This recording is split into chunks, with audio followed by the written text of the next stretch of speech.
Everyone, this is Matt McCauley with Fanalytics. We're here at Collector Summit with Matt Nelson, president of CGC. We're going to be talking pulps today. So if you want to do a quick intro, Matt, tell them who you are, what you're up to, and hopefully about how excited you are about the upcoming pulp grading. Sure, yeah. Well, like you said, I'm Matt Nelson, president of CGC, and been working on pulps for a few years now, and we're finally on the cusp of launching pulp certification. So we're here at the summit in Dallas, and we're looking at launching the certification sometime next month in December. And so here I've got samples of all the different pulps, and I'm here with Matt to talk about the details of the launch. Yeah, and so you mentioned you've been working on this for a couple of years. Like, why now? Pulp's been around for 100 years, CGC's been around for 20 plus. What led you all to say, like, hey, now is the right time to be grading pulps? Well, we're always looking for new things to grade. You know, we've gotten into, obviously, video games and chess tapes and back sports cards. So, pulps are very close to comic books. They're kind of sisters to comics. And, but there's always been some challenges with pulps over the years. And I think those challenges kind of kept pushing into the back burner. But it was something that was always in the back of our minds. And one day I was just like, these are really cool. I think we should make a big effort here to try and grade these things. And so we started getting the ball rolling about 3 years ago. Was that in any way related to when the CGC board split out the pulp section? Because that was, if you go back and look through some of the theories about grading, they started popping up right around that time. It was about 2020. You all created a new pulp section and people went, wait a second, this might be coming. That was it. Yeah, that was the first steps of trying to organize at least the message boards to get the pulp community, or at least the section for the pulp community, over separated, because up to that point they've been buried in the comic books. So trying to get things shaped and ready for the future, and that was the easy part, because that just required a little programming to move that stuff over. The hard part obviously came later with the holders and everything. Let's talk about that. And by the way, the pulp board blew up after that. I mean, tons and tons of conversation, great community over there. So these are somewhat similar, somewhat different to the comic. In fact, one of these I think is actually a comic holder. Tell us through what was hard, what was similar to comics, what was difficult, not only in the holders, but I mean new database, understanding grading standards, training graders. Like, what were the hard parts? What were the things that you could just kind of copy paste over from comics? Yeah, well, it was the hardest part was the holder. Talk about the grading in a minute, but the holder was the main challenge, because even though pulps were printed often by comic book publishers, or rather, pulp publishers started printing comic books because they came about 10 years later. The heyday of pulps was like the 20s and 30s. And comics, of course, were late 30s, 40s, and 50s. So there's a bit of an overlap, but pulps have been around. They were much bigger than comic books for a while. And so the pulp publishers eventually started getting into the comic books. That being said, though, they were printed differently, and obviously pulp collectors know that. Unlike comics, pulps were not trimmed. The final step of trimming was not happening just because it was a cost-saving step. By taking that out. And so as a result, you've got pulps that a lot of pulps have overhead. And that was the biggest challenge, not only for grading, but for the holders, because the holders have to be designed to protect the edges of those pulps where the overhang is. And so we set about trying to design something that was that could be simple enough, that wasn't going to require complex designs and costs. And so we hit upon an idea that is essentially, and I've got an example here of the inner well. So the outer well is exactly the same, but the inner well is angled on all four sides. And so this is a thinner one, so it's a little bit harder to see. But the comic holder, the traditional holder, is like kind of like a bowl that the book sets in with a cover. This is actually two identical pieces that come together with the seal in the middle. And so the seal is actually, it tapers off to the seal at a 45-degree angle on all four sides. So what this does is creates a cavity on all four sides that allows space for the overhang to sit. And so you can see the overhang is resting in that cavity here. Now also, because of the 45-degree angle, if the pulp, we fit them in there snug, not too tight, but snug to where they're not going to move around too much. And so that 45-degree angle it's kind of a barrier to where the pulp itself cannot go into those four walls. And so it leaves it ends up staying pretty tight, not shifting around. It's not going to push the overhang into the side of the holder. And so the overhang has that free space in that area to be able to just sit and be protected. So that was the big breakthrough on the inner well. And then of course the outer well is just like the comic outer well, except deeper. And so this one now, the thinner pulps can actually fit into the comic holder. So, but for the medium to thick pulps, we had to design a special pulp holder. Yeah. So what I've got here is 4 examples of where the pulps are going to get holdered in. And this is your traditional comic book holder here. This is our largest comic holder. And then it moves into the pulp, the new pulp holder. And this is we call it like a middle size or a medium-sized pulp holder. And then for the big thick pulp holders here, you can see they're much thicker than the comic holder. Same size, same dimensions. They lock. You can stack comics and pulps on top, and they're going to lock just like the comics do. So the height the same and width. 45-degree design with the inner well. Yeah, and in fact, even more so, obviously, on the thick ones here, because you see actually the angle's a little bit less than 44, wider than 45 because of the height and the width. There's only so much. There's only so much real estate you can work with there. So really, the only difference in the outer well is just the depth. Now the labels are going to be a little bit smaller as well because the platform is a little more narrow because of the angles. But essentially, like I said, the outer parts are the same. You can stack them, lock them, and then for the bed sheets, luckily most of those are fitting in the magazine holders. It's fantastic. Yeah, and so between the comic and magazine existing holders, the 2 new pulp holders were able to encapsulate almost everything. There's a few things we can't, but just about everything we're going to be able to fit to the holders. That's incredible. And so the 45-degree design, like that was in the inner well design, Mark 1, Mark 5, Mark 50. How long did it take to come up with that design? Oh, a while. It took a while. Yeah, like the concept was there from day one. Once we had the concept, we started doing prototypes of the inner wells. Then it was a matter of trying to determine how many different sizes we needed, because it wasn't just, it's the thickness, it's the width, and it's the height. Yeah. And so there's 3 factors, 3 variables there. And so then I had to measure thousands of pulps to figure out maximum, minimum width and height, and of course maximum, minimum thickness. And then minimize the number of molds you have, which have expense, I assume, that comes along. Exactly, yeah. So there's the upper limits of the thresholds in between thickness sizes and width and height for the inner well. So we end up we've got, like comic books, we've got, several inner wells that we've made. It's not like 4 or 5, it's like dozens. Oh, wow. Right, so to accommodate all the different size pulps. But it took about 2 years, and it took, several prototypes to actually get the edges nailed down and the ceiling and everything. So I think we've got it nailed to where, like I said, most of them are going to be able to go in and be and they're secure and all fit inside the holders. So we'll see when submissions start. What type of testing do you do? Do you just take a pulp and shake it around and sacrifice a few of the late 40s amazings, or? No, it was really just like the inner well. It just kind of, you can tell. I mean, I mean, once it's in the holder here, it's just like a comic book. Yeah. We know the outer wells. We test them in terms of like shipping them, dropping them, but pretty much it's the same effect as comics. If you drop a holder, it's going to crack. And there is obviously risk to the book inside. That's always a risk. True of because, any. I mean, these things are fragile paper, and they're very old, and so everybody, whether it's a comic or a pulp, just has to be very careful when they're handling their certified items. Absolutely. Let's talk about grading a little bit. So the grading process, obviously a lot of similarities with comics, but some disagreement about what pulp grading scales even are. I mean, we know that a 6.5 in a pulp, and this is obviously a later one, you're not going to see a lot of 9/8 pulps. You're not going to see anything that really starts with a 9 and very few with 8s. How did you think about the pulp grading scale, especially related to things like trimming, which is something that comes up a lot, and probably even restoration, which was a lot more common in pulps? Yeah, and we'll start with restoration. That's a fairly easy one. Believe it or not, my experience is that there really is not as much restoration. Interesting. Now, you do glue. Glue is going to be the main, and trim. You see some color touch, but I don't sense that pulps were color touch as much, because I think the collectors were more interested in the stories, reading them, whereas comic collectors, I think, were more in tune to the aesthetics of the book, and so they gravitated more towards repairing them, color touching them, making them look as perfect as possible.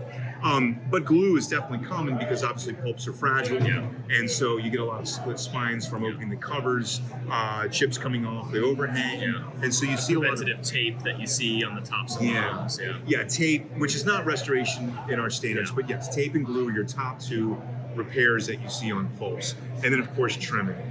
So trimming because of the overhang. So, on the flip side, because you have the overhang, a lot of early pulp collectors would just trim off the pesky overhang.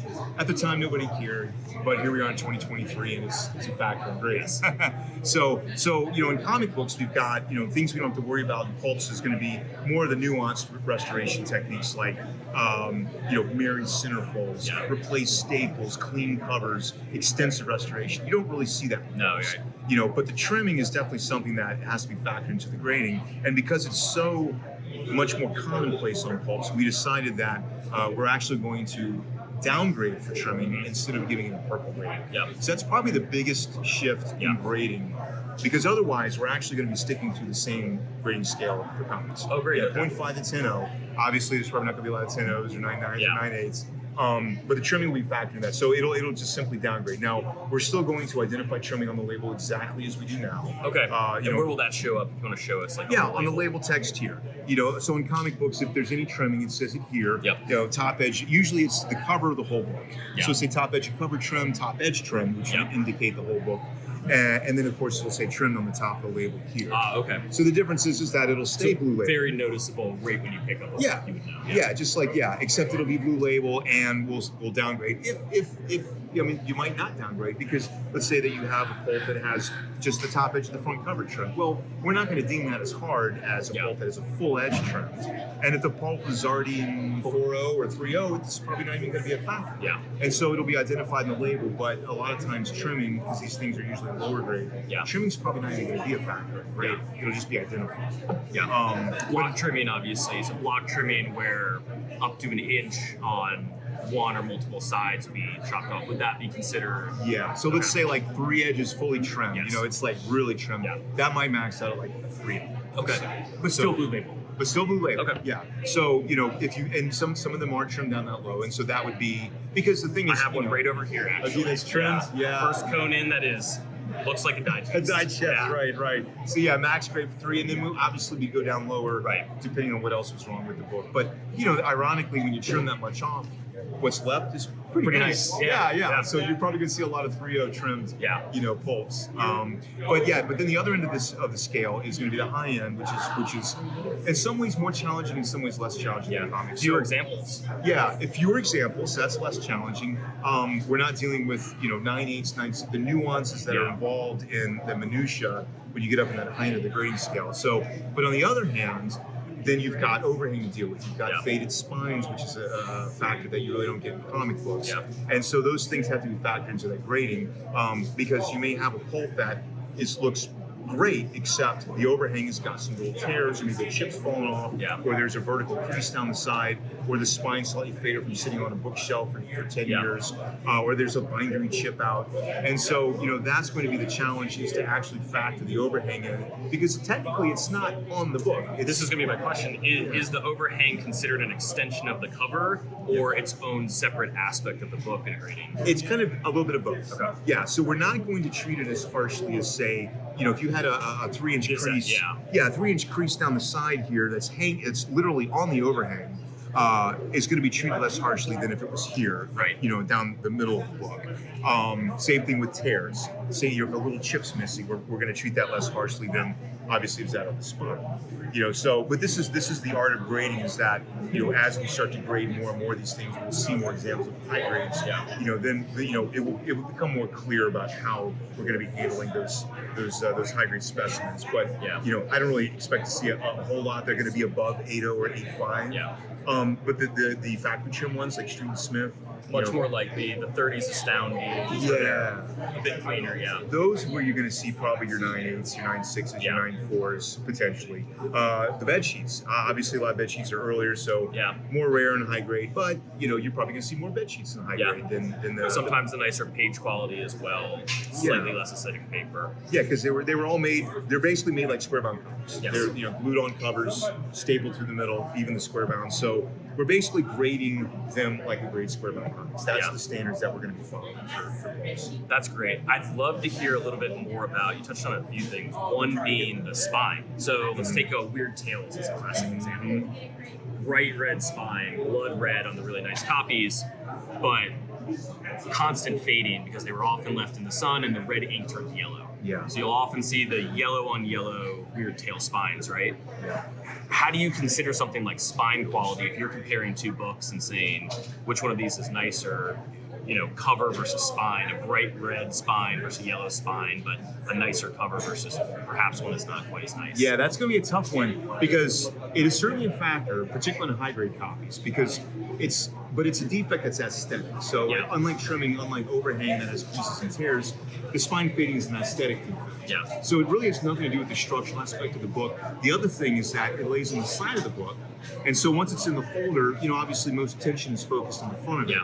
And so we are going to weigh fading in, but mainly for high grades. We're not going to ding I see. pulps too bad because, Yeah. I mean, really, at some point, it really does, I think, become irrelevant in a Yeah. lot of collectors' eyes on certain grade thresholds that are low enough. So, yes, if you had, you know, sixes, two, sevens, eights, you're looking at Yeah. spines, or twos, threes, fours, it's perhaps less relevant. so, yeah, irrelevant. So, like, you have 280 weird tails, and you've got one that's blood red, and you've got one that has, you know, a completely washed Yeah. out spine that's yellow. You know, this one's going to maybe get like, let's say, like a 6.5 or a 7 or something. Yeah. You know, it's going to get a little bit lower. But yeah, once you get below 6L, it's probably not going to have much of it. Yeah. What about the spine chipping as well? So you'll have a lot of these spines where you'll actually be missing pieces of that. Would that just be considered a normal defect, or? No, we'll take off of that as well. Yeah, and that'll follow the same standards that we do for square bound Okay. bindery chips or golden age bindery chips. Okay. So obviously the chipping is usually bigger because the spines are thicker, and so that will be a factor. And sometimes, you know, the chipping is barely there, and sometimes there's a huge Yeah. piece missing. So it really depends on how big the piece is and how big the pulp is. But again, that's probably that could prevent a book from getting, you know, an 8.0. Yeah. If you have an 8.0 pulp and you've got a big chip or even two chips out the top and bottom spine, it's probably going to be down to 7s or maybe even a little bit lower. Yeah. You know, so that's a structural defect. That again is on the spine, but you know, it's certainly a factor because you've got missing. Yeah. And given how, I mean, this is complex and it's new, how has training graders been in this space? Because there's not a lot of people, there's a few people who I would say are self-proclaimed incredible pulp graders who've seen these high-grade copies. There aren't a lot of them. You've probably seen more than most. How do you train new graders to actually understand this? Is it Yeah. documentation of existing copies, or? Yeah, so we have, so actually our graders, you know, the ones that we're tasking to this are vintage graders. In fact, it's our top vintage graders. Yeah. So guys that have been with us since day one. They're actually pulp collectors themselves. They're not, you know, huge. They're not obviously like big pulp dealers, Yeah. and they don't have, you know, tens of thousands of pulps. But they've got, you know, They're experience. comfortable with the... Yeah, they're comfortable with them. They've handled them. They're familiar with them and their defects. They know all about the, you know, the challenges that come with pulp grading. Yeah.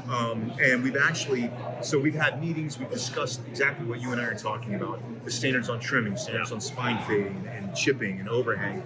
And so we've got that, you know, general parameters have been established. And then now what we're doing is we're actually grading pulps in house, but they're not submissions yet. We haven't got to that point yet. So we've got, you know, a few thousand Comparing pulps. notes, making sure you're aligned. Exactly. Yeah. So we bring them through, and so we got the pre-graders, we got the finalizers. We're counting pages. Yeah. And so yes, we're getting accustomed to you know, handling the pulps, counting the pages, Yeah. and getting aligned, as you said, on the grading, which, you know, I mean, most of it is probably going to be in the 1.0 to 6.0 range. Yeah.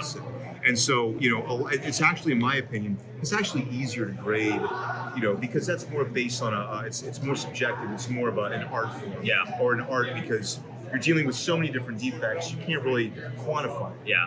A You 9.8, 9.6, 9.4 is Yeah. very technical. You can count the number of stress lines or the length of a crease. You know?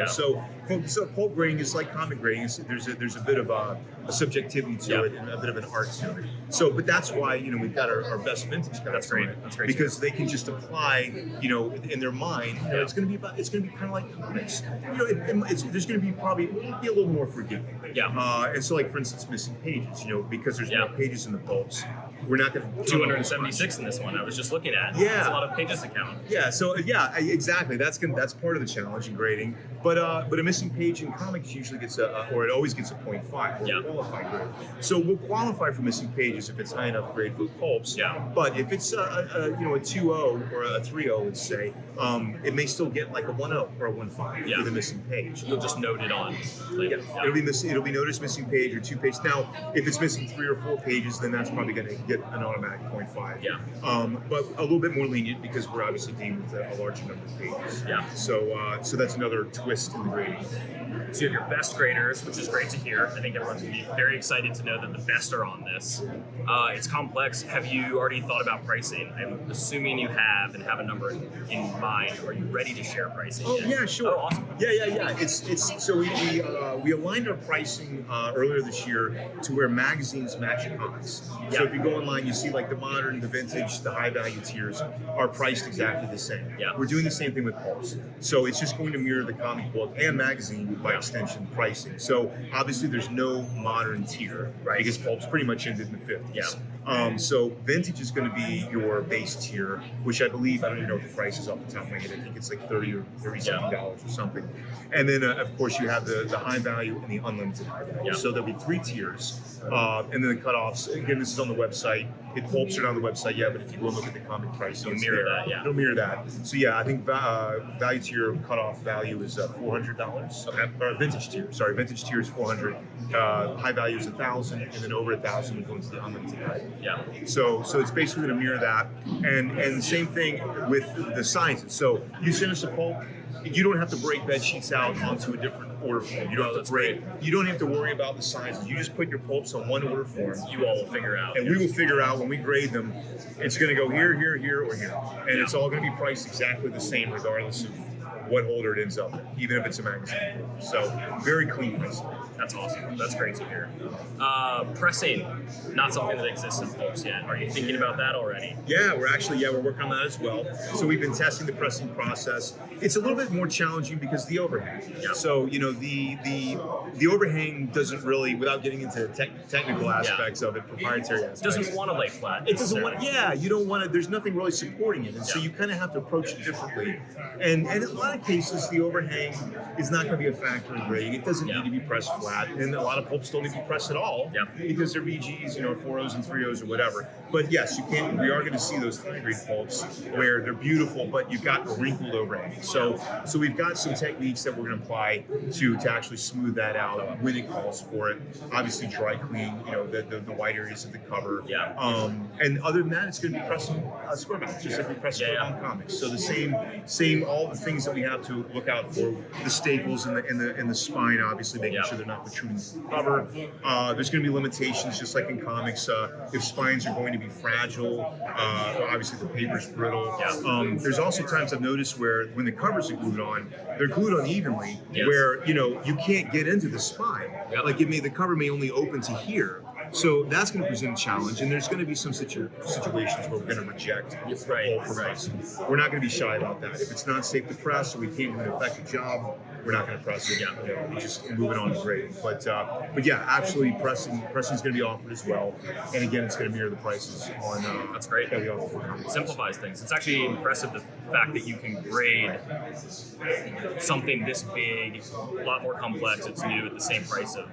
Yeah, I mean, I feel like back to your question about why we're doing this. Yeah. I mean, I feel like obviously the certified market is a very viable market. Yeah. And moving pulps into this, just like comics, opens it up to a whole new collector base. Yeah. And I fell in love with these things a few years ago, and I love seeing everybody else here falling in love with them as well. And it's invigorating to see a lot of new collectors coming into a space and falling in love with something that's been there the whole time. Yeah. And it's great to just be able to to introduce this market to this awesome collectible through certification. And so to me that was like really the main thrust of doing all this was to just breathe new I guess it's, I don't know what you call it, like not new life because it already has a life. There's still obviously pulps have been collected by the pulp community are well established. They've done so much research on these pulps. It's an accelerant, though. You're accelerating, I think, the energy behind pulps. Yeah, kind of moving it and collecting a new generation of collectors. Yeah. And so that's the most exciting thing for me about that. Right. So you mentioned you're a collector as well.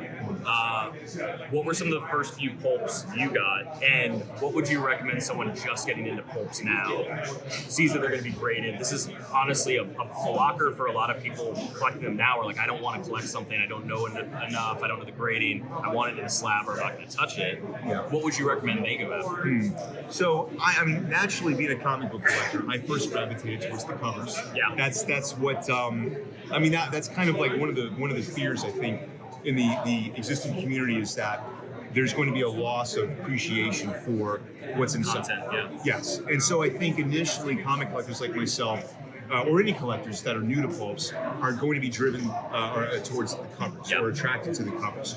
But I've learned, and I'm sure they will over time, is that you start reading the stories, you go in there, and they've got amazing artists. Amazing writers, amazing stories, characters that have developed in pulps that like Zorro and Conan, and Doc Savage and Shadow, and there's all these really cool characters that have existed in pulps for decades and decades.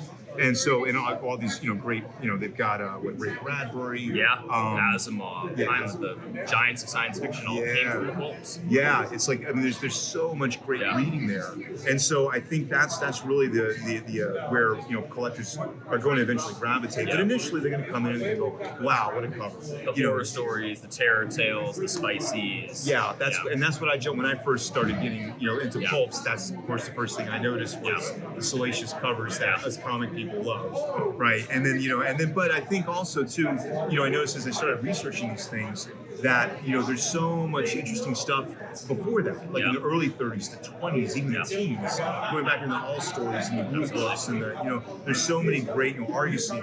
There's a lot of stuff there that I don't even know about yet, but I've seen, I'm seeing it, and I know that eventually we're going to get there. I'm going to get there and learn what these, the traditional pulp collectors have, known about all these years. And so it's like an exploration. It's almost like being reborn. Comic collectors have been around for decades. They've done it. They've seen it all, right? They go, this is something new. This is exciting because you're relearning stuff all over again, and it's so cool. And they're kind of like comic books. They are. So it's a lot of cover swipes actually from the pulps to the comics. Yeah, they have I come across so many. I'm like, oh my god, it's a comic cover. Yeah. And they swipe themselves. Yes. Yeah. They'll do the same over cover and over again. Yeah. And this is something that we haven't captured yet. Like I know it's there, but it's going to be in the grading room. It's just going to be like, oh my god, this is the okay. Let's go find it. Okay, this is it. Put it on the label. And so it's going to be this discovery is going to keep going, even in grading for years. For collectors coming in, I mean, they just go with the spices, chase the cover. I mean, there's the collect what you love, of course. Sure. So that's the advice. But beyond that, I know like you have a science fiction pulp graded here. Yeah. These tend to be a lot lower price points. Yeah. Is science fiction an entry point for a lot of people? Absolutely, yeah. I mean, science. You've got science fiction. You've got obviously the spices and the weird menace. You've got the adventure stuff. You've got the really old pulps. You've got detective pulps. There's so many different genres. So, but science fiction does stand out because this was the genre that really broke out. I think towards the end of pulps, like the 40s. Science fiction was ruling pulps, and actually a lot of science fiction pulps were saved because the collector base was so strong at the time, the reader base. And so that's where you're going to see a lot of the great stories that you were saying earlier are in the science fiction. So I think that's a strong area for people to start in, especially if they like to read, or especially if they like science fiction. If they're cover driven, obviously spices, all that, and then just start anywhere, just start working your way back. But read them. There's tons of reprints. There's tons of books that have been written on pulps, compilations of stories. There's so much available online in terms of research. So there's endless things that people can read up on about pulps and actually read pulps without actually having to buy the pulps if they like the stories. We'll share a few of those sources later too. I know there's some great ISFDB, and the Internet Archive has actually scans of pulps. You can read them after you slap them. Oh wow, see, that's awesome. I wish we had that. Well, I guess we do have that in comics a little bit, but a lot of this is probably in public domain. It is now, It's old enough it all is. So this is it's definitely it's going to make it a lot more accessible. In that regard. So We're going to wrap up soon, but you told me something right before we started this that I thought was pretty cool. Could you tell everyone the first pulp that you will actually be grading? So the 001 pulp certification that you'll be slabbing. Yeah, so here on the flyer that we brought here to the show, and actually it's on here, it's the All Story, the first Prince Tarzan by Edgar Rice Burroughs, 1912, and it's a 6.0.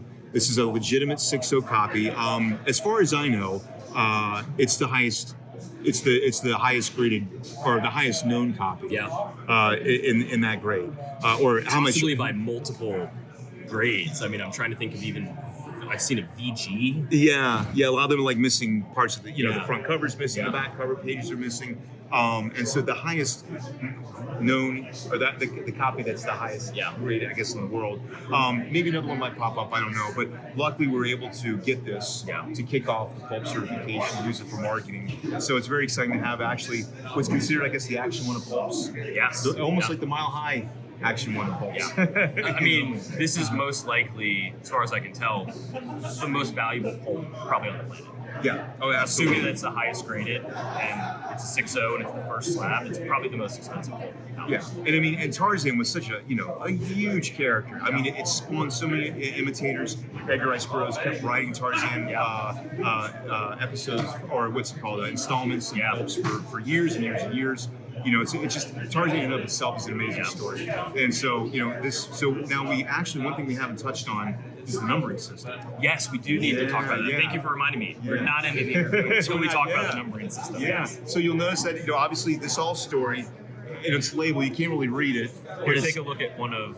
it's numbered, this is all story number 94. Now, that's not really all story number 94. The 94 is something new. Yes. And so here you notice on the labels that we have the number after the title and then another number in parentheses.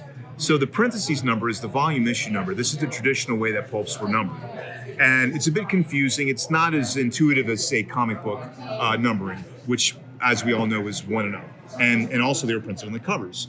And so the volume issue number was, on the first page, not on the cover, sometimes on the spine. Yeah. But the volume issue number changed. And there was no rhyme or reason to it. And so even pulp collectors really don't call this, Amazing Stories, V16 number 7. They don't call it July 1942. The month and year, Yeah, they go by the date, they go by the cover, they go by whatever the significance is of the pulp is. Yeah. And so what we decided at CGC was to actually number these, to actually give them their own numbering system. Now we're preserving the volume issue number, and obviously it'll be on the label, but we're literally starting each title with number 1. So for instance, Captain Future, this is the first issue, so it's number 1, and of course there's volume 1, number 1, and then it goes up from there. So the challenging part was there's 50,000, roughly 50,000 US pulps, and so they all had to be numbered ahead of time before we launched. They have been.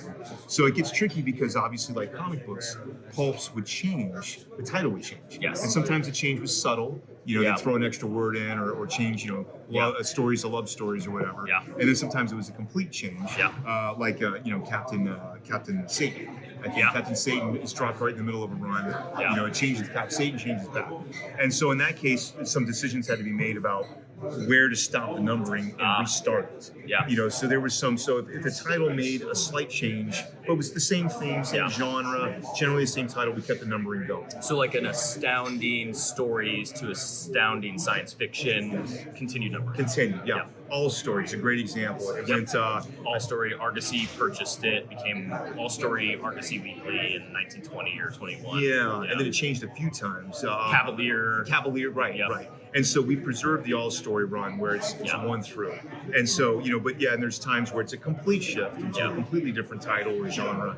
Then the numbering starts over again. So it's not going to be published online yet, but this information will be available to collectors at some point in the near future where they can go and research online and see the numbering for all the pulps. Oh, that's fantastic. Yeah. It's a cross-reference guide for when someone reaches out and says, I'm looking for an All-Story 94, and I say, all right, let me count in my bookery guide 94 slots to find it. It'll actually allow people to translate. Yes. Okay. Great. And we're not realizing that with the submission, once we launch submissions here in the next few weeks, nobody's going to know the numbering system. Yeah. So when you go to submit pulps in our online order form, you're actually going to use the original volume issue number.